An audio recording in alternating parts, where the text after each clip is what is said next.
Hello? Oh, hi, Rosabel. I know that you and I talked mere moments ago, but I forgot that I had a question for the podcast, so I'm calling you back. Oh, are you recording me right now? Yeah. Oh, this is very shocking. Do you sort of do a mental shift in your mind when you know that I'm recording you? I guess I'm a little bit more wary about the things I say because I don't want to get cancelled. You know that people could be recording you anytime. You've always got to remember that, don't you? Nobody wants to listen to the conversation that we just had. Yeah, I actually agree with that. We're doing an episode about pumpkin pie, and pumpkin pie, I understand, is deeply American. Mm-hmm. Have you ever had a pumpkin pie? I think so. I think I have had... The pause was so big, I thought you'd gone. I wanted to be truthful, and I understand the idea of a pumpkin pie, and I was trying to remember if I have had one, but I did have one Thanksgiving in America, so I'm pretty sure I had a pumpkin pie then. Ah, right. So the only time you've had a pumpkin pie was when you visited the United States. Yeah, you can't get it here. I didn't actually even really think about that. You probably can't. Maybe you can. You probably can. I shouldn't have said that. I guess one other question I had for you, I harp on about this a lot, but in New Zealand, when you say pie, generally it's sort of a meaty pie. Yes. Do you think that's sort of accurate in New Zealand? There are fruit pies, but if you say pie in Aotearoa, it means a meat pie. It's probably the most confusing thing about America. I'm David Farrier. In New Zealand, are accidentally marooned in America, and I want to figure out what makes this country tick. Now, as Rosabel pointed out, pumpkin pie isn't really a thing in New Zealand, where I'm from. We eat savory meat pies like normal people. Now, it's my understanding pumpkin pie is a Thanksgiving thing as well. So with Thanksgiving upon us, it seemed appropriate to do a pumpkin pie episode today. I don't really know what else to say because I don't really know anything about pumpkin pies. So go to your pumpkin patch and grab your nearest pumpkin, because this is the pumpkin pie episode. Support for Flightless Bird comes from Calm, C-A-L-M. I don't know if you're like me, but is anyone else feeling like the whole year is ending way too fast? I definitely feel that way. I mean, yeah, we've talked about this. It's even trying to finish episodes for the show before we all go on break. It's like, oh my God, it's too much. I feel scattered. I feel behind. But good news, Calm, C-A-L-M, gives you permission to slow down even when everything else is speeding up. And if you missed the memo, Calm is the #1 app for sleep and meditation, and it's here to help you feel better. Yeah, if you're feeling like you could use some support navigating life's ups and downs and get the relief from all of this crazy stress, Calm sessions really help with that. They have guided meditations to help you work through anxiety and stress, boost your focus, and build healthier habits and take better care of your physical health. Also, if you're struggling to get to sleep, they've got sleep stories and sleep meditations and calming music to help you drift off. And they also have grounding exercises to help you reset and relax when you're feeling overwhelmed by life. Yeah, I feel these are really great for a reset when you're feeling overwhelmed and you take time to do this. It just really helps. And don't take our word for it. They have 2 million 5-star reviews, and they can help you stress less, sleep more, and live mindfully. Calm your mind, change your life. Calm has an exclusive offer just for our listeners. Get 40% off a Calm premium subscription at calm.com/bird. Go to calm.com/bird for 40% off. Unlimited access to Calm, CALM's entire library, calm.com/bird. And tell Calm you heard about them from me.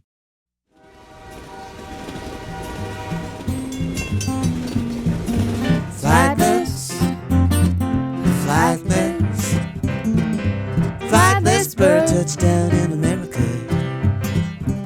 I'm a flightless bird touchdown in America. Robert. David. Hollies. How do I pronounce your surname? Hollies. You don't know how to say my last name? No, it's Hollies. Hollies. No, and you're then saying it there's wrong. a Z on the end. You're saying it Hollis. wrong. Yes. Hollis. Sometimes I see it and I think in my mind, Hollies. Like that. Yeah, that's wrong. What do you think about pumpkin pie? What is your relationship to this mystery treat that you Americans seem to love so much? First of all, Rosabel's right Yeah. about meat pies versus sweet pies. Aha. Yes. I think for me, when I hear pies, I mostly go straight to a dessert. I don't go Completely. to a meat pie. It's such a disorientating aspect to your country. Although I love Australian meat pies. You love both. Yes. You love both the sweet and the meat. Yes. Because as I spend more time here, I am slowly adapting and I forget how crazy your country is sometimes. But the sheer volume of pumpkin-related items Yeah. everywhere It's is out of control. very funny. Yeah. Whether it's like a Pumpkin spice Starbucks latte. pumpkin spice shit and just pumpkins on display. Like I'm confused sometimes. I walk down the hall in my apartment and there are pumpkins outside people's doors.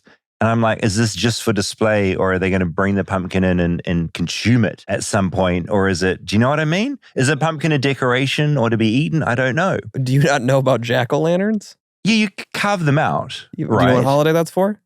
What? Do you know what That's holiday? Halloween. Yeah, Halloween. But then there's a transition, obviously, from Halloween into Thanksgiving. Yeah. Which is sort of the same. So the pumpkin pumpkins remains. we got like 2 months of pumpkins Yeah. minimum. my And then, point I mean, is- they kind of stick around for Christmas and you can bake them for that. Well, they say too. for Christmas as well. I mean, Yeah. it's like a fall, It's a full thing. it's an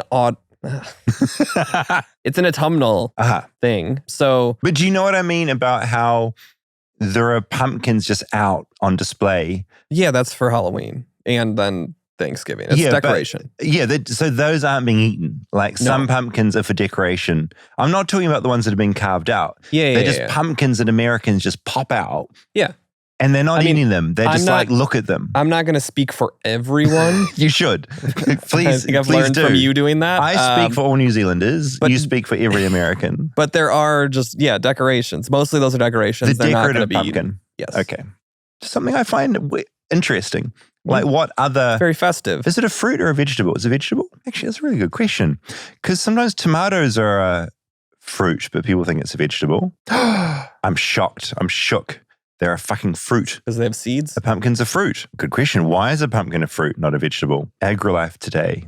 That is a website that I'm going to trust. People typically consider something as either a fruit or a vegetable based on how they eat it rather than how it grows. The pumpkin is a tricky one, though, says this interview subject, because some people make soups or stews from pumpkins, which is a meal, while others make pies, which is a dessert. So that can lead to the confusion. So it's a fruit when you're making a dessert with it. Yeah, but it's it's a a- vegetable when when you're you're not. making a soup. Okay, so here we go. This is the heart of it. The difference between a fruit and a vegetable lies in whether the produce starts as a flower. All plants start from a seed. Let's take the example of lettuce as a vegetable. It makes more and more leaves, and then you harvest them and eat those leaves. If you let it go even longer, it will eventually make a flower stalk and make seeds that we harvest and store for next year's crop. A pumpkin plant starts the same. However, its flowers eventually turn into the fruit we eat, in this case, the pumpkin itself. So there you go. The pumpkin starts as a small plant with a few leaves. As the leaves grow and more branches develop, flowers will start to bloom on the plant. These flowers then need to be pollinated by bees or other pollinators. Once a flower is pollinated, it develops into a fruit that we consume. So ultimately, fruit relies on pollination of the flower to become the thing we eat. So there you go. Crazy. We've already learned so many things. Okay, some housekeeping at the top. As always, our email address, flightlessbirdchat@gmail.com. We love to hear from you. We're on Instagram now. We're on Instagram, Flightless Bird Flightless Bird Pod.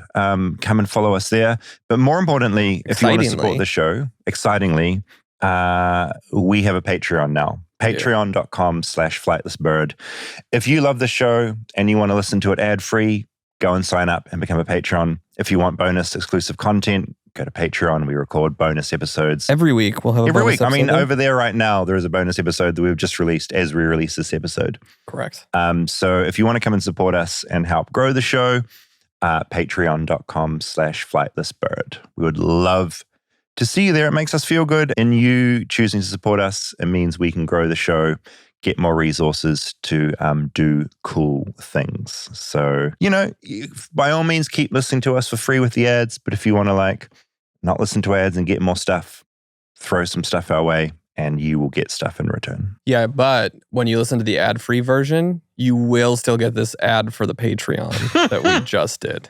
That is a very good non-disclosure statement that you just made. It's very good. All right, so for today, Hmm. we're going to try a bunch of pumpkin pies, but I think I want to talk about the history of pumpkin pie a little bit first. Okay, no, please. I need to be educated. I looked into it a little bit. Mhm. No presentation, I'm sorry. It's okay. It's all right. You're a busy man. Um, The Notebook. So pumpkins have an indigenous origin to North America. Okay. They're native to North America. Had no idea about this. This explains why American pumpkins, etc. And the indigenous people Yeah. were the first to make pumpkin pies. Except at that point, there was no crust. They would just roast, boil, and bake the pumpkins. Okay, just bake a delicious pumpkin and consume that. Yeah. And then in the 1600s, when the colonists came, they would hollow out the pumpkins, fill it with milk, honey, spices, and then bake that. Right, a sugary, more artificial version. Yeah. Still no crust, just No like crust. within a hollowed out pumpkin. Right. Which is kind of a cool. Yeah, I like that. I like that too. I mean, I always think like, is it a pie without the crust? But I guess this is like an early developmental stage of what would lead to the idea of a pumpkin being a delicious dessert. Yeah, that is a good question. Is it a pie without a crust? Yeah, it's like, is it a sandwich without bread? Without bread, you know? The eternal question that haunts us. But I see what you're saying. It's like it's an evolutionary step on the way to becoming a pie. It's like, this isn't a disgusting vegetable. It's a delicious fruit and it's sweet and we want to eat it to feel good about ourselves. Yeah. And then in the early 1800s, that's when they started introducing the pastry shells with the pumpkin custard, and it resembled more what our pies look like today. Okay. And then innovations within the pumpkin pie. Okay. In 1929, they started canning pumpkin puree. Oh. Which allowed for it to be more foolproof when they were making pies. Okay. You'd always have that puree there. Yeah, I think that's, more traditionally how if you're going to get a pumpkin pie from a grocery store, it's probably coming from a puree. Okay. And a lot, like my mom making pumpkin pie when we were kids, she was not getting a pumpkin, roasting it, smashing it up. She might have been. No, When she you were at absolutely school, was not. she was out there slaving away with all these pumpkins. No, I You're accusing her of just doing the cheap puree job. I had access to the pantry. I saw cans. There were no pumpkins pumpkin in puree. there. No Okay, pumpkins. all right. Okay. And that just gets kind of thrown in and baked. Okay. Which is also nothing wrong with that. It's just a... No, I know. I don't know why this is so funny to me. I'm just imagining your mum furiously making pumpkin pies for all her children. Well, did you like the pumpkin pie that your mum made you? Oh, wow, that is a longer pause than what Rosabel did at the beginning of this episode. I can't remember that she actually made it that much. So there was a point where my little brother would eat pumpkin pie for breakfast every day. Oh my God. Like that was his breakfast. That was his breakfast? She'd get a pie every week. She's making or buying it? She'd buy it from Jewel Osco. Wow. What brother was that? Was that the trumpet? The only one, yeah. Yeah, so it's younger brother. Fueled by pumpkin pie. Yeah. Every morning, slice of pumpkin pie. But so she's not making it weekly. No, but you weren't partaking in that pie. That was for your brother. No, I think I would occasionally have some. Okay. But not a daily While your breakfast. brother was having his daily ritual of pumpkin pie, what was Rob eating? I didn't eat breakfast. No breakfast? No breakfast guy. You'd have a little thing of juice or something? No. Just nothing? No. Glass of water? A glass of milk? I was early to apparently the intermittent fast, the fasting fad. Straight in. Just no breakfast. So what was your first meal of the day at school? Like an apple or something? No, it was lunch. Wow, were you very hungry by then? No. I don't know why I find all this so funny. I was little, so maybe that was just a part little of, kid. Yeah, very different. You and your brother, very different right from the beginning. Yep. Okay. You'd have that pumpkin pie, I wouldn't have anything. Okay, so you weren't a big pumpkin pie consumer of your mother's pies or anyone's pies? No, I wouldn't say I wasn't that much of a consumer. Like, that's a crazy amount of pumpkin pie. Oh, it's too much. Yeah. I would have it for holidays. You still haven't answered my key question of, did you enjoy your mother's pumpkin pies that were made from puree that was stored in the pantry? I honestly don't remember. Okay. They were good. Okay. They were great. Okay, we can move on. I just wanted to check. No, I guess she would make them for holidays. Okay. And she'd make pecan pie for holidays too. Okay. And Beautiful. But yeah. So there were a part of your being raised an American. There was pumpkin pie around. Yeah. It was always a Thanksgiving meal that we would have too. Okay. And how does it, you mentioned pecan pie, how does pumpkin for you, because I think I love an apple pie, for instance. I haven't tried a cherry pie yet. Had a pumpkin pie on our Thanksgiving episode a couple of years ago, but don't really remember what it was like. Where do you rank pumpkin pie amongst the other pies? I do really like a pecan pie, but I think sometimes it's too sweet. Too much. I can eat more of a slice of pumpkin pie. Okay. Even though, pumpkin pie can be sweet, especially there was this place in Chicago in Lincoln Square, this bakery that we used to get a pumpkin pie cheesecake. Oh. That was incredible. That was good. It was like a caramel pumpkin cheesecake. And that was better or worse than your mum's That was pumpkin much better. pie? So much better. What do you...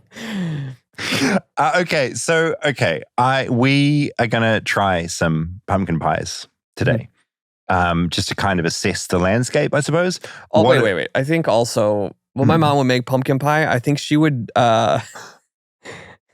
I think she would just buy the pre-made crust, open up a can of puree, dump it in, and then bake that.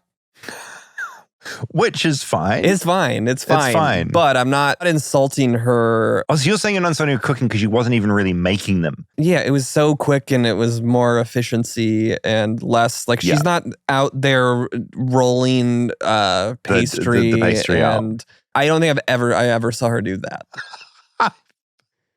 I somehow feel like you're negging your mum, but I'm not sure. I think I'm trying to defend her, but I think it's... Yeah, I don't think every defense seems like a neg. Digging in which more. It's like she did the bare amount possible. It's really, really good. Okay, I love your mum. She's so good.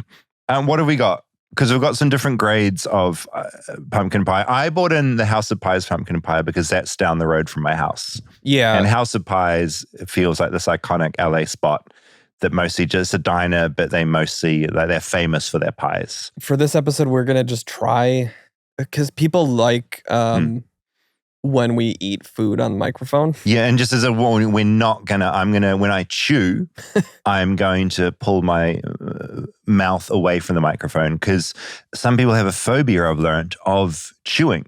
Yeah. And part of me, the devilish part, that makes me want to chew louder and more sloppily. I respect that some people have issues. I have my face blindness. Yeah. And so I will respect other people's not shortcomings, differences. Yeah, but because you've not had a ton of pumpkin pie, I thought it was maybe worth getting a few to try. We've got the grocery store, $8 pumpkin pie. Sort of your mum style. Yes. Yeah. The shitty one at the end that you just got from Yvonne's. Okay. I think it was Ralph's. Then you brought a House of Pies slice. And that's slightly more elevated from the supermarket pie. I would say so, yeah. Yeah. And then we do have a Winston pie, which is... It's a fancy It's a great bakery in LA. So this is more in your sort of territory of what is a viable option to eat. I'm going to go price point of each of these. Yeah, absolutely. I think we need the info. The Ralph's pie is like an $8 pie. Okay. I would imagine House of Pie, a full pie, is probably $15 to $20. It was 20. 20 for the slice? No, for a full pie. I've just bought you on a slice. Okay. Because I didn't want to get a full pie. Yeah. But you get 20 for a full pie. So $20 House of Pies. Winston is like a $65 oh my God. pie. Yeah, okay. So you get sort of 10 of your supermarket drops for one Winston's. I am curious, though, if this is a blind taste test, if you can... Let's go blind. Can you? Yeah, blind is good. Can you decide what is what? No, that's a way more fun concept. Okay. Yeah, So- I'll turn away. I'm going to go build you a plate in the kitchen. Okay. Stay tuned for more Flightless Bird. We'll be right back after a word from our sponsors. Support for Flightless Bird comes from Tovala. With Tovala, you'll avoid the daily 5 p.m. what the heck's for dinner question once and for all. If you love great food but hate cooking, aka you are David Farrier, or you hate cleaning, aka you are Rob, Listen up, because this just made my weeknight meals about 10 times easier. Every night, I just go into the fridge, I get my Tovala meal that's already been sent to me, I put it in my little Tovala oven, I hit the app, and off it goes cooking, and I have my dinner all ready for me. It's friggin' amazing. Yeah, it's nice to take the stress of meal planning out of the equation, especially when you have kids and figuring out what the heck they're going to eat. Tovala is a smart meal delivery service, fresh meals, and a smart oven that does the cooking for you. It makes it so easy. You just scan the meal's QR code, pop it in the oven, and it cooks everything perfectly. Steams, bakes, broils, all automatically. No guesswork needed. During Tovala's Black Friday sale, you can get a free Tovala Smart Oven when you order meals 6 or more times by heading to tovala.com/bird and using our code BIRD. Their meals are chef crafted and taste just like homemade meals you'd make for yourself. So, David, when you got a date coming over, you can just pop in that Tovala and pretend like you cooked a big dinner. Got a girlfriend now, so no more dates. She's listening. Hello. For a limited time, because you are a Flightless Bird listener during Tovala's Black Friday sale, you can get a free Tovala Smart Oven when you order meals 6 or more times by heading to tovala.com/bird and use my code BIRD. That's a free Tovala Smart Oven when you head to tovala.com/bird and use promo code BIRD. One last time, that's tovala.com, and make sure you use my promo code BIRD for a free Tovala Smart Oven. Remember, with Tovala, dinner is taken care of. Support for Flightless Bird comes from Shopify. Now, have you ever been shopping online and noticed that purple Shop Pay button and how easy it... Oh, you have? I have. Yeah, we all have. I love that Shop Pay button. It makes buying anything online so easy. And if you see that Shop Pay button, it means that a store is powered by Shopify. And just FYI, Shopify doesn't just make it easy to buy, it makes it really, really easy to start a business, no matter what your experience level is. There's a reason that purple Shop Pay button is so loved. Well, my favorite part about that button is it saves all your payment and shipping information. So if you're in bed doom scrolling and you get an ad for something you want to buy, you see that button, you just click it. You don't have to go run and find your wallet and type in all the credit card information. It's all right there. Shopify gives you that leg up from .day with hundreds of beautiful ready-to-go templates to express your brand's style and forget about the code. And the other really amazing thing is that it's the platform behind 10% of all e-commerce in the US, from household names to brands just getting started. So they have that built-in trust and credibility. So if you want to see less carts being abandoned, it's time for you to head over to Shopify. Sign up for your $1 per month trial and start selling today at shopify.com/bird. Go to shopify.com/bird, shopify.com/bird.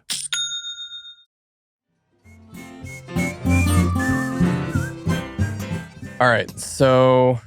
Yeah, Rob disappeared for about half an hour, and this is what has happened. Yeah, we've edited that part out. I've cut 3 slices for you. Mm-hmm. You've got the cheaper Ralphs, middle tier House of Pies, more expensive Winston Pies. Okay. I'm going to have you take a bite of each, rate each piece, and then see if you can decide which pie is which. Okay. And if the amount to purchase matches quality or what do you think? I'm actually deeply curious about this because for one thing, I am not a connoisseur of pumpkin pie. This literally will be my second one I've ever had. Yeah. And I don't know what to expect from them. And I also am not a big foodie, so I am curious. Yeah, you might not appreciate. Okay, so how do I do this? I think I'm going to feed you. Okay, I was hoping you'd say that. Okay, I'm just going to do the mouth open. Mouth open.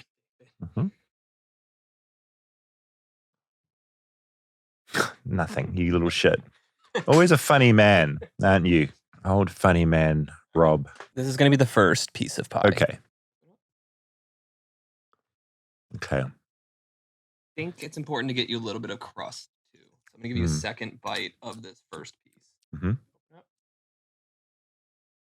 going to chew away from camera. Chew on that, eat it. I think out of a scale of 1 to 10, how are you feeling about this? Initial reaction to that one is it feels cheap, and the pastry dissolved it was very like flaky, but not in a good way. And it tasted a lot like your mum's pureed kind of content. But Okay. so where my brain is going now is like, it's either the House of Pies or the cheap supermarket guy. Now give it a rating out of 10. Oh, for that? Yeah. 2 out of 10. 2 out of 10. Okay. Yeah, I didn't enjoy that pie. Okay. Here comes your second bite. Feed me, daddy. Mm. That's your filling bite. Let's get some with the crust now. Okay, how do you feel about that one? That was a much superior pumpkin pie to what I just had. Mhm. Honestly, it could be a Winston's or it could be a House of Pies. I'm going to need to have the other pie to know that.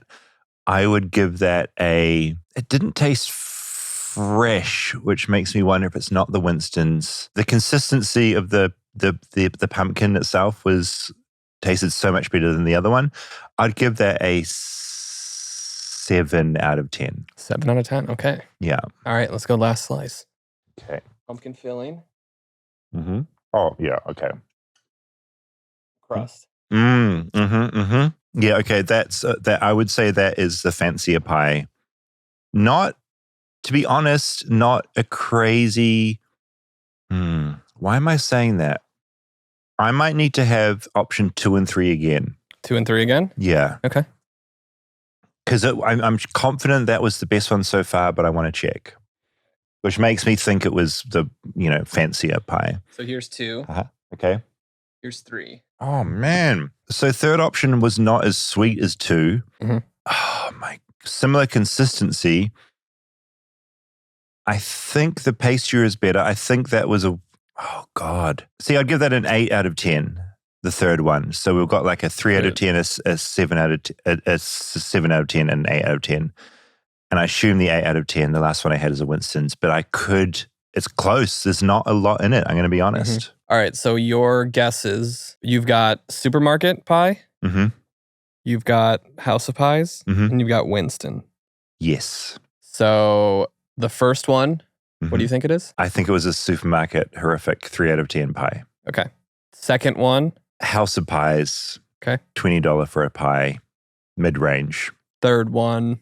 It felt, because it was less sweet, Mhm. I feel like that's less sweet is what people that spend more money on their pies sometimes get. Mhm. And that's why I think it's Winston's, because it's less sweet, and that makes me think it's fancier. Okay. Take your blindfold off. I want you to look at the pies and Okay. see if you change Glasses are coming back on. your tune at all.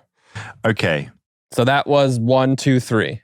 This is I lock in my I lock in my answers.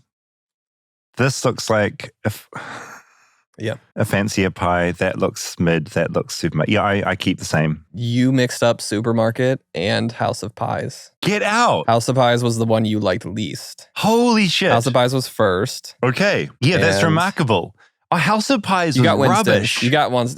You got Winston's, but I hated the House of Pies pie. yeah, I've Which- had that pie once. That really surprises me, because I assume that they would make a better pie than what you get in a supermarket. $8 supermarket got almost. It barely. That's remarkable. I wonder if you do the same to me. If you'd, yeah, I feel pretty confident. let's try. Okay, that other fork is not used. You just gonna do the hat, or do you No, want? I'll go blindfold. Okay. We'll do this quick. All right, this is pie number 1. Pie number 1. Okay. Oh, big bite. I don't need pastry. Open up. Open up. Oh, so much pie. Okay. I think that was supermarket pie. This Okay, is here we also weird. Okay. Open up wide. It was more wet, which makes me think that was the House of Pies. That was option 3 being eaten Yeah, that by was- Rob. Less sweet, a little crumbly or crust, which I know Winston's had a pretty crumbly crust. Mm-hmm. So I'm going supermarket, House of Pies, Winston. Okay, supermarket House of Pies, Winston. I will say I don't know that I think there was that huge of a discrepancy between 1 and 2. Okay. I do think the consistency of the pie filling in 2 was a little grosser than the first one.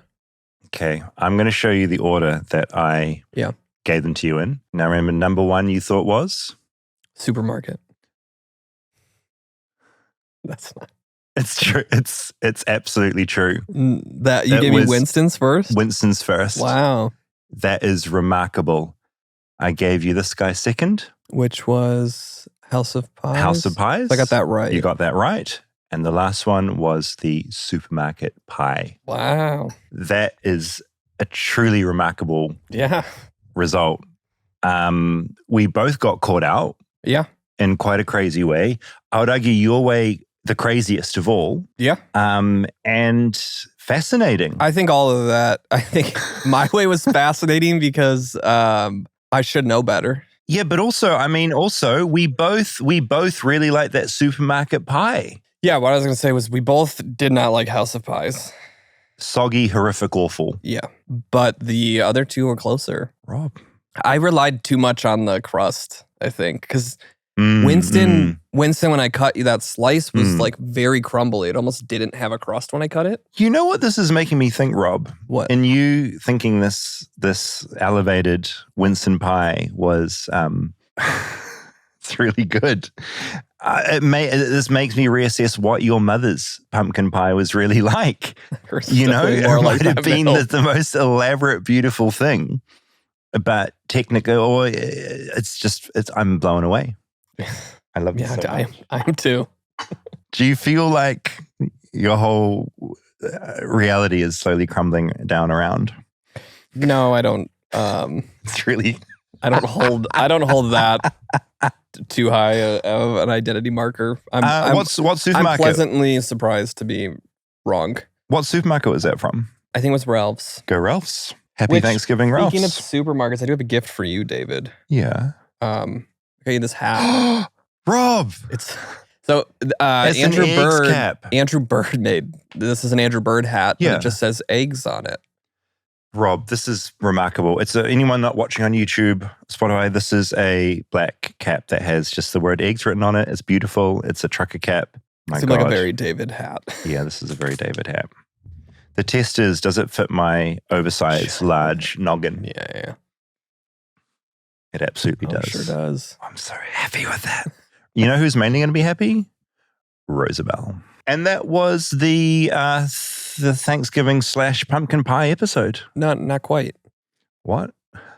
Not quite. Okay, before we end pumpkin pie, I have a surprise. Mm-hmm. Every year for Thanksgiving, I don't make a pumpkin pie. I'm sorry. Okay. Even though I throw all that shade at my mom. Carrying the traditions that was learned in your households. There's this incredible restaurant in LA.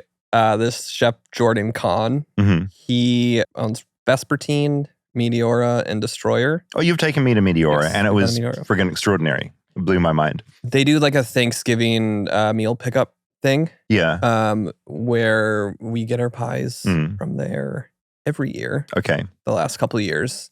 Mm-hmm. And I have a surprise guest to come talk to us before we leave.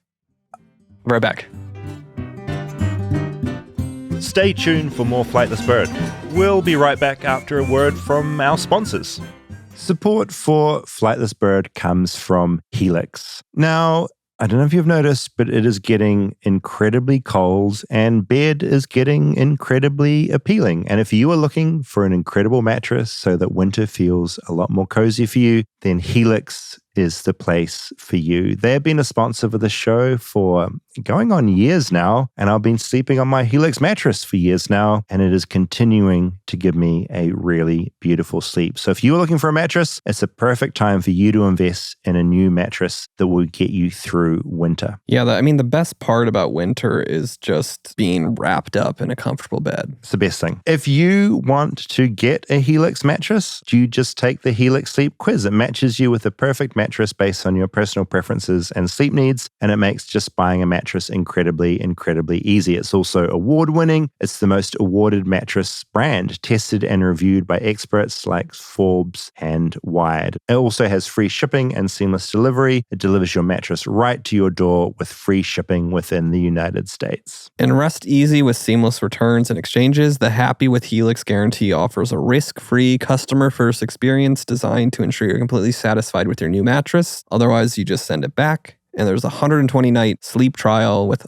limited lifetime warranty. So go to helixsleep.com/bird for 27% off site-wide, exclusive for listeners of Flightless Bird. That's you. Go to helixsleep.com/bird for 27% off site-wide. Make sure you enter our show name into the post-purchase survey so they know that we sent you. helixsleep.com/bird. Support for Flightless Bird comes from Aura Frames. Now, what if I told you that you could give a gift that brings your favorite holiday traditions and memories to life every single day? With an Aura frame, you can. What's your favorite holiday tradition, David? I mean, as well as it just being my birthday on Christmas and celebrating myself, it's also gathering around a Christmas tree with my family to celebrate Christmas. And last Christmas, I gave my parents an Aura frame that I update probably once every couple of weeks with photos of my life here in America, and they can see what I'm doing. And their frame just sits up on their shelf. It looks like a normal little photo frame, but secretly it's digital, it updates, and they love it. We have a tradition of leaving for the holidays and not visiting our family. We go to other cities. We travel on Christmas Day. Oh, your poor mum. We went to Austin, then Seattle. We take so many photos when we take these trips. It's our only real vacation time of the year. The Aura frame at our house is mostly pictures from our holiday trips that we take. Yeah, and your mum and dad, if they have an Aura frame, they can see the trips they weren't invited on for Christmas. Exactly. Flashing up and feel like they were there. Exactly. For a limited time, visit auraframes.com and get $45 off Aura's best-selling cover mat frames. That's what my parents have. Named #1 by Wirecutter by using promo code BIRD at checkout. That's auraframes.com, promo code BIRD. This exclusive Black Friday Cyber Monday deal is their best of the year, so order now before it ends. Support the show by mentioning us at checkout. Terms and conditions apply.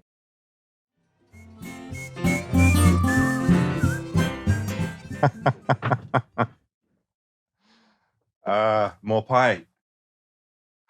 I'm David. Hi. Hi. All right, so I've brought you Chef Jordan Kahn. Hi, thanks for coming in to our tiny podcast. Nice meeting you. You have some kind of incredible pumpkin pie. I'm assuming it's pumpkin. It is pumpkin, yes. Yes. This is your take on a pumpkin pie, or what is this exactly you brought us? Yeah.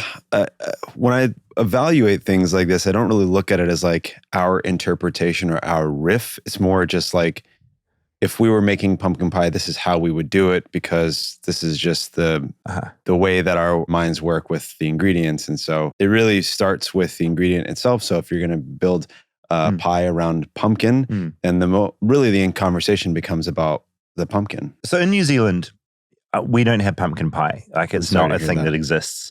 And I know that, in New Zealand, our main pie is a meat pie. So if you say pie, people think pastry and savory. You don't even have pumpkins in New Zealand, right? We occasionally get them imported. No, we've been known to grow pumpkins. But the idea of a pumpkin pie is quite foreign to us. And I guess I'm just wondering, in all the American pies you have here, like where for you personally does the pumpkin pie kind of sit? I think of cherry pie, that's American. Sure. Apple pie. That's right. Then you've got pumpkin, which is kind of this other thing. I mean, what even is pumpkin? There's an argument to be made that pumpkin pie should be considered the most American because it's the only indigenous of the pies. Right. Apples were brought here. Cherries were brought here. The only native apple that we really had were the tiny little crab apples, which are bitter and better for making cider than for making pies. So until, Johnny Appleseed came and brought all of the apples. Yeah, right. So we consider apple pie being very American, but it actually is not super American. It's actually more German than it is.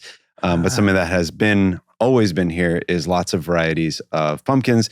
We share them with parts of northern Mexico. There's always tons of what they would call calabaza. And so we get really nerdy. My wife and I like to go every year to Underwood Farms to the pumpkin patch. If you haven't been, I highly recommend. Taking the kids there. It's unbelievable. Yeah. Right, it's just fields of pumpkins? Yeah. Every variety you could possibly imagine. There's 100, maybe more. Wow. Right. And they're all there in all shapes and sizes. And so when we were developing our pumpkin pie, we brought back to the kitchen like 40 pumpkins with us. So just zooming out there, like even outside of the pie, as far as, you're an expert with food, what do you think of the pumpkin? Is it like a wonderful thing to be able to make things from? Oh, yeah. Because I think I can't remember to think of the last time I've had a pumpkin. I'm so sorry to hear that. Yeah. We'll make sure we fix that. But they're like, the texture's kind of unusual. There's so many different sorts. That's right. The beauty of pumpkins is that, to your point, there's so many varieties. And with that, so many different array of textures and flavors and then applications for it. Mm-hmm. And it exists in many cultures. They eat pumpkins a lot in Japan, and they eat pumpkins a lot in Mexico, of course. And so it's fun to kind of be able to have access and play. And a lot of chefs will do things like using Japanese varieties like kabocha to make their pumpkin pies. And that's always really delicious. And so I think I can't, as a chef, it's a hard time. I have a hard time having like a preference for one ingredient over the other because I find value in all of them. And especially once you work in a subject matter for long enough and you develop that intimate communication, that language with the ingredients, then you're communicating with it on more intuitive levels. So pumpkin becomes no longer a pumpkin, but sort of a whole conversation, a whole world of all sorts of stuff that we can do. So, and as far as the pumpkin pie that you make, what's the idea behind this? Like, what have you focused on? So it's a great question. So my favorite pie growing up was pecan pie. Now, I grew up in the South, in Savannah, Georgia, where we have a lot of pecan trees. Growing up, our yard was full of them. So pumpkin pie was never my favorite, but it was always required. Like, it would never feel like a Thanksgiving unless I had both. That was mine. Yeah, he makes a ridiculous pecan pie too. Right. But those are the two. But you have to have be there. both. You can't have one or the other. Wouldn't be Thanksgiving without both. Precisely. Yeah, right. When I started working on, we started, I think, making destroyer pies, maybe even during the pandemic. It was kind of how it began. Yeah, that's when we first got it for Thanksgiving. Yeah, right. Just more time on your hands and people wanting comfort food in a way, right? That's right. Yeah. And so the goal was, how do we satisfy the expectation of that really delicious pumpkin pie feeling that people have, but also evaluate what exists as people's norm and improve the status quo by the first thing that is easiest. And this is what chefs always look for, is we just buy better ingredients. We source them. So if we're going to start with pumpkin pie, we have to source the best pumpkins. We need to look for farmers who are raising and growing their things holistically in healthy organic soil, biodynamically raised ingredients and animals, and a whole beautiful ecosystem. Not covered in pesticides and other junk. That's right. Things that belong in the farm. Pesticides don't belong in farm. They belong in nowhere. Yeah. Agree. And certainly not in our bodies. And so it then becomes a whole wonderful discovery, because now all of a sudden, all of your perception of pumpkins growing up, it's like the first time you have one that's grown in an organic field that is made from an heirloom variety, that's the first pumpkin that you ever had, knowing that everything else before that was some other derivative. And so it's like, okay, now I've set my baseline for what a pumpkin actually is, and now my relationship with pumpkins changed. So I think a lot of people have that with some form of quality, or whether it's like the first time you have amazing coffee, or the first time you have like incredible cheese or amazing wine. You're like, okay, this is like, I have a new... suddenly Starbucks feels a bit more shitty than it was before. Right. So this isn't a can of pumpkin puree. That's right. Is what you're saying. That's right. Use real pumpkins. That's right. And it's, if someone were to ask me like, can I use the canned pumpkin pie? My response would always be, it depends on what your purpose is. If you're trying to get something on the table quickly, you have a family, you have a million other things, do what works best for you. Yeah, you have a budget that you're... But I can in all good conscience tell you that that's better and that it's a great idea from a chef perspective, because I know how high you can go with a little bit of effort. And frankly, roasting a pumpkin is pretty easy, and it's really rewarding. Your house smells amazing. You get to look, it gets all wrinkly. Yeah. There's like, the process is just as nourishing as the end result, because you're just going to have one slice, but you're going to spend hours making it. Like, those hours, if you allow it, can be really nourishing. And what are you particularly proud of with this pie? Like, is it the pastry? Is it the pumpkin middle? Like, what is it that is the defining feature of this thing? So the pie does a few things that are interesting. One is the crust will remain crunchy over several days. Nothing worse than getting soggy quickly. That's right. Soggy bottom. Yeah, horrific. That's right. Yeah, the worst. The second is the filling is treated like a custard because it is a custard. Most pumpkin pie recipes, you will find bake the pie at a really high temperature, 350, 375. You would never bake a creme brulee at that temperature. So what happens is the eggs overly coagulate and they start to develop that sort of curdled texture. And then when that happens, it can no longer bind and hold all the water together. Then water starts to become free-flowing. So you end up with this kind of like weird texture that's not pleasant. It's almost like cottage cheesy, but in a sweet pumpkin way. I feel I've had this in cheap. Yeah, absolutely. I know what you're talking about. So we cook it at a very gentle temperature to just at the point where the eggs are set and everything is nice and wobbly. And then when it cools, all the proteins kind of coagulate and have this really silky quality. The third thing that this pumpkin pie does is I'm not a huge end crust guy. I'm the guy that eats all the pumpkin pie and then my plate's full of crusts. I don't eat my pizza that way. I actually enjoy pizza. I do that with pizza, but not with pie. See, I do that with pizza. That's so funny. Yeah. So I added an extra crust layer on top for those who... I can see it spilling out over the top now. That's right. So those who are devout crusties... Me. That's right. Yeah. We've provided an extra aegis for your pumpkin pie enjoying pleasure. It's really good. The last thing that we do is when we roast all the pumpkins, it produces... It's very juicy. So we press them and we get all of this incredible roasted pumpkin juice. It's like gold. And it's like, oh, what do we do with this? So all we do is we reduce it to a syrup and then we pour that in the middle and it becomes a glaze. So we sauce it with its own juice. Oh, so that's why it's shining at me right now. That's right. A pumpkin pie, is it an all year round thing or is it Thanksgiving? Like how tied to Thanksgiving is this thing? It's very tied.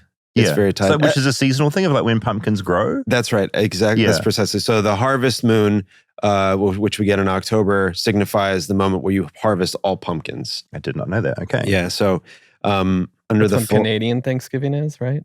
Right. I think. Yeah. That's right. It's because it's time to the harvest. I don't know if that's a joke. No, it's real. We did an episode on it, David, like 2 years it's ago. a long time ago. But it makes perfect sense under the, so if in historically you would harvest the pumpkins under the harvest moon, and then you age them in the cellar or in wherever you might have them for the entirety of winter. That's one of the other benefits of pumpkins. They last for months and months. The older the pumpkin, the more delicious the pumpkin because it starts to slowly evaporate its moisture through its skin. And so when you get towards the late season, that's when they get really unctuous, really custardy, low water content. You can just roast it in the oven and eat it just with salt. It's amazing. Will this be on your Thanksgiving? Because this is going to air Thanksgiving week. This will be on your table? Unquestionably. Yeah, all right. Do you too, probably. Yeah, I've already ordered one. Of course, yeah. Do you get to have Thanksgiving? It's a great question. Every year is a little different.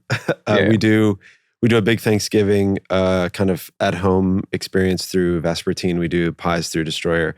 The restaurants are all closed on Thanksgiving Day, but because our day before Thanksgiving is when we do all the pickups, it's such a busy day, I don't really have time to prep it. So what we've been doing is, if I'm taking a day off, it's usually like a Sunday. So what my wife and I have been doing is the day after Thanksgiving, or the day of Thanksgiving, we'll treat it as just like a light office day, have something simple for dinner, go back to work on Friday, have a busy Saturday, and then Sunday, I'll make like a small Thanksgiving just for us. Just quickly, what are the other key things on a Thanksgiving table? Because there's so much shit you can put on there, right? Like it seems like out of control. It's like because pecan pie, right, and pumpkin pie. That's like, right. What are your other like must-haves? And what do you get rid of? What are you throwing out? Great question. Get off my Thanksgiving Such table. a pro. You're such a pro. I know nothing, so I just need to know. I get rid of the mashed potatoes, and that's sacrilegious. In the bin. There's so many things on that table that I get to only eat once a year, and mashed potatoes exist all the time. So I have to be. Yeah, I have to be very strategic with like the physics. Totally. Because it's a whole feast. So you really 100%. Need to strategize about like how much you can eat, at what time to start, all those things. So turkey is a big one, and that's obviously like the hallmark. But we get heirloom birds. We work with a farm up in just outside of Santa Cruz, Corvus farm, who raises these amazing turkeys, and they're totally different than again, same thing as if you have pumpkin pie your whole life and then you eat one made with a real pumpkin. It's like change. It's a game changer. Same thing goes with turkey. Well, what's so great about these turkeys? Bigger, fatter. Like insanity. They're Right. so amazing. Okay. They're actually not fatter. They're a little smaller. Uh-huh. They're a little more, they do a little bit more work. Uh-huh. Turkeys live their life on the ground, but occasionally, and then they get scared, they fly a little bit. So they've got lots of different types of myoglobin and different muscle parts. And when you raise them on a holistic farm where they're just eating whatever is there, worms and nuts and seeds and all the grass and all sorts of bits, the flavor is extraordinary. So like, and then we get our birds fresh. Mhm. By the way, all turkeys harvested in the United States by law have to be frozen. Isn't that crazy? It's crazy. Did not know that. What kill bugs or something? It's apparently A dirty as a bird? means. That's right, because our farming practices for turkeys are not good, so they have to freeze them. So It's interesting. so backwards, right? Yeah, it we sucks. raise it so poorly that we have You to freeze we it have to be able to eat it and not get sick. That's right. And then afraid of being sued for getting sick from That's right. the grocery Yeah. store. No, that's mad. This Did is not know this that. is where we are. So Yeah. and that's we'll talk. Yeah, it's a little another bit, but- episode. So No, you that's entirely- you get your turkeys and you freeze them because you have to. No, That's what you're saying. So we'll get them fresh Mhm. and we age them for about 2 weeks. Mhm. We hang them up and we age them for 2 weeks. And that aging process helps the heritage birds, some of their amino acids break down, makes for a more tender bird. It also dries the skin nicely. Mhm. And when you look at a beautiful like Thanksgiving turkey, the skin looks amazing, but it's never crispy unless you deep fry it, which deep fried turkey can be tasty, but it just tastes deep fried. It doesn't taste like, for me, it should taste like roasting in the oven or near a fire with like herbs and Right, it's not the way to do juices. it. That's right. So these heirloom birds are what's up. Okay, so you've got one of those. The potatoes are in the bin. Your And then- pecan, your pumpkin, your turkey. Cranberries. We work with one farm up in Oregon who dry farms their cranberries. Uh-huh. And cranberries are kind of funny. They grow really close to the ground. They're such an unusual berry. Right. So most berry shrubs produce like these large kind of bushes. Yeah. These guys they stay on the ground and like they're only this tall. Right, So little you have guys. to go through and kind of hand pick each one, like kind of crawling. Right. So it's a bit of a process, but they're all Yeah. dry harvested and they are all harvested basically once a year. So when pumpkins are in season is when cranberries are in season, which is also when every August is historically when turkeys would produce young chicks. See, chickens can produce all year round, but turkeys only once a year. Ah. So they produce in August, they hatch, and then by the time you hit October, November, they're old enough for, to go the way of the Slaughter. samurai. So what are you doing with these berries? You just throwing them back? Stew Or do they them. go on? You stew them? We stew them. Okay. We just cook them down with a few whole spices, some Okay. cloves, and some. My wife and I brought back some incredible cinnamon from Hawaii, so that's in there. Some allspice, and then just adjust the seasoning with a tiny bit of palm sugar and salt, and Okay. that's it. For me, that's those are the requisite Thanksgiving. Oh, that's all you need. That's all I great. need. That's Yeah. very efficient. Yeah, we make a sauce from the bones. It's not really gravy in the sense that it's like thick. We take all the bones, roast Mhm. it. We do essentially make like a really concentrated stock. It's lightly thickened, but it's very, very, very gentle. And that with the bird, it's just like I want to try this. better Did than you- it sounds. It sounds kind of amazing. Yeah, that's the point. Do you? So I feel like I've taken over just because I'm curious. Do you have any questions? I feel like I've just been rambling on for so long. No, you're asking the questions we needed to. Yeah. Can we try I would love that. this? I would. Yeah, I would would. love I think we just get it out. All right. I'm going to build it. Okay. That's right. Kind of comes as a bit of a kit. And Oh my god. So this is what people would get when they order one of these things from you. essentially, Oh my What we'll god. is slightly. Oh, I see. That just sits on the This top. is a pumpkin jam that I just added a little allspice strand to, This is out of control. and so this guy sits straight on top. This is the caramel made from the pumpkin Uh-huh. juice. This is just reduced.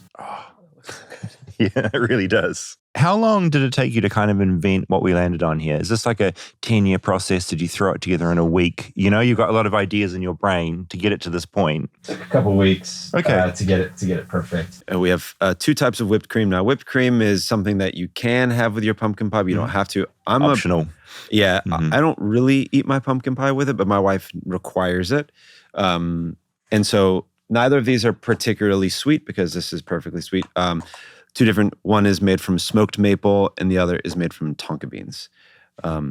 So you can take your pick. God, this looks good.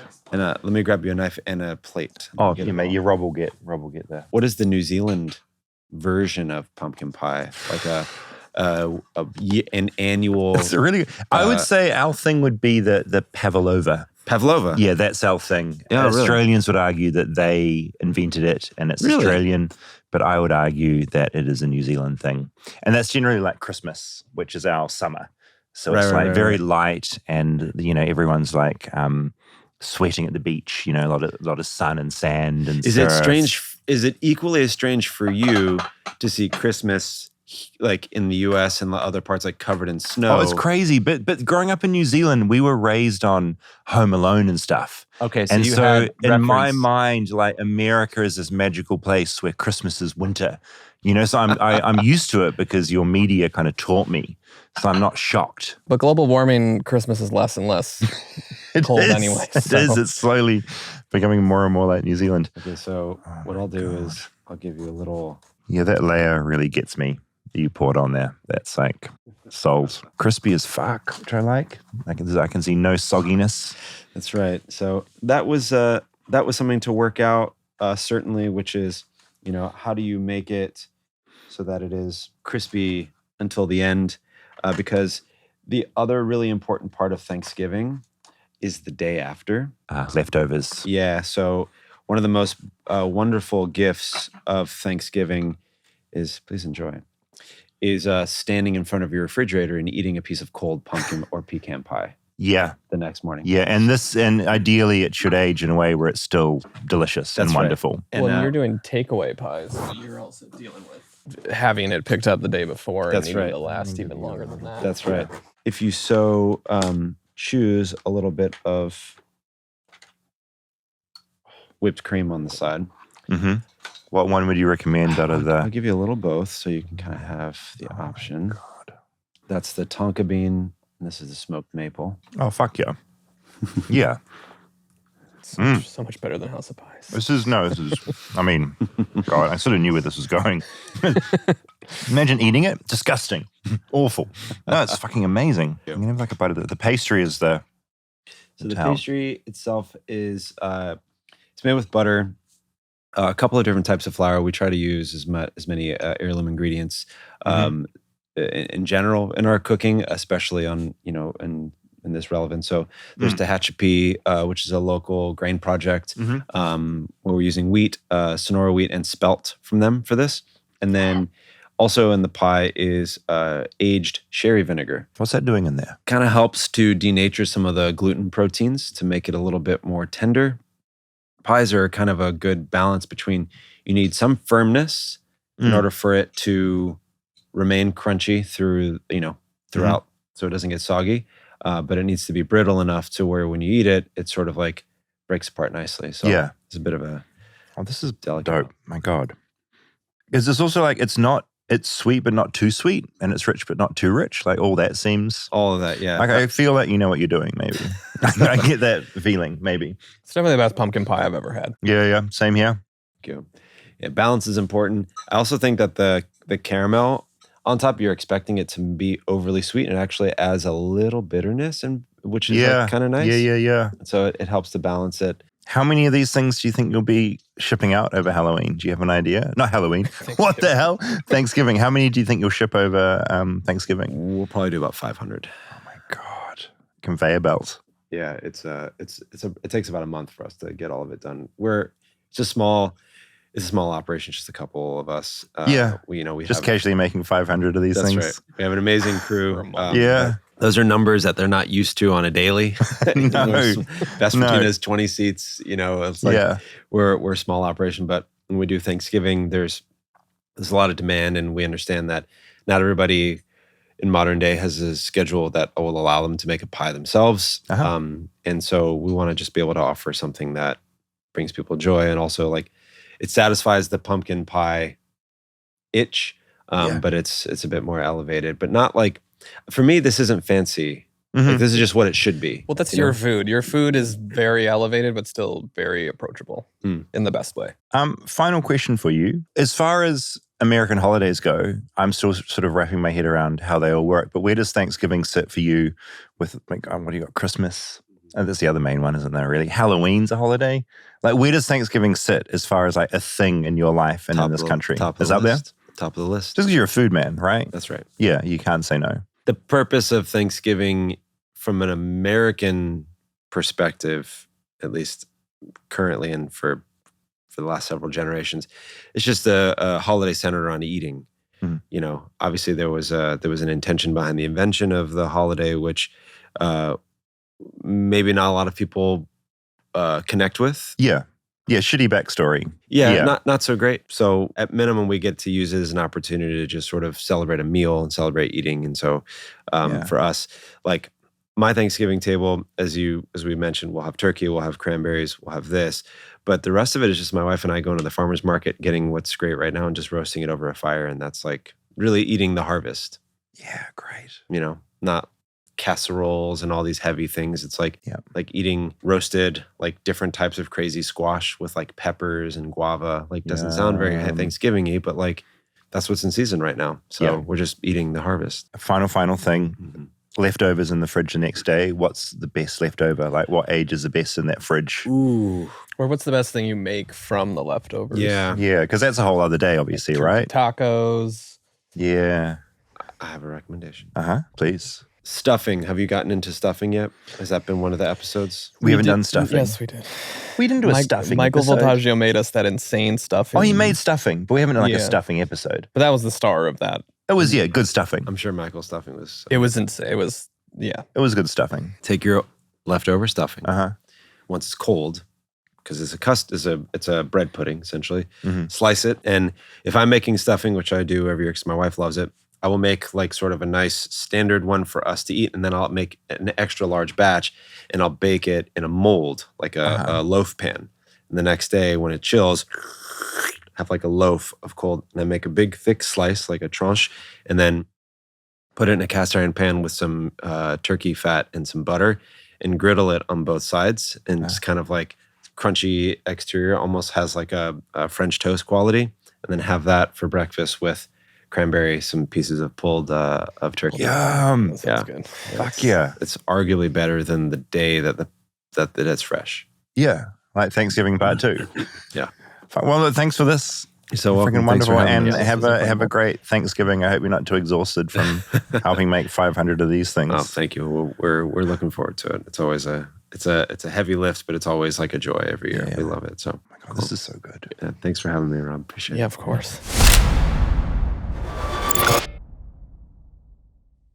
Rob just took his shoes off, which I haven't ever seen. Thanks for being here. It means a lot that you have signed up for Patreon. I thought we could talk about kind of what we've been watching and listening to. We're going to talk about Begonia, which I'm curious what you thought of that. We did take the boys to see Little Amelie. While you were doing that, I took myself alone to see for the first time in a really long time. I walked out. I angered a friend of mine a lot one time because in New Zealand, if you go to the supermarket, there's like a public bulletin board. I got just a photo of these adorable puppies. Call Dan on this number. And Dan was so angry. I mean, it's a pretty funny prank to pull on someone you don't like that deserves it. I mean, it's up there probably with cracking an egg on your head.